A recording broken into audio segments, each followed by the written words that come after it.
சொட்டதிரு நீரெடுத்து தொட்டகையில் வேலெடுத்து தொகைமையில் மீதமர்ந்த சுந்தரம்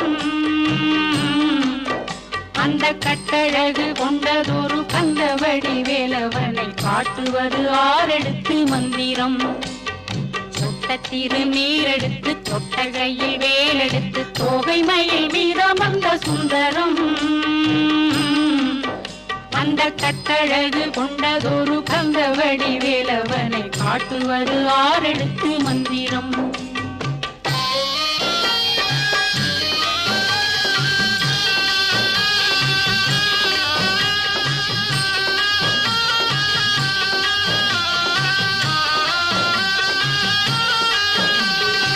ஆரெழுத்து மந்திரத்துள் ஆடும் ஒரு சுந்தரத்தை அந்தி பகல் சிந்தனை செய் நெஞ்சமே, அந்தி பகல் சிந்தனை செய்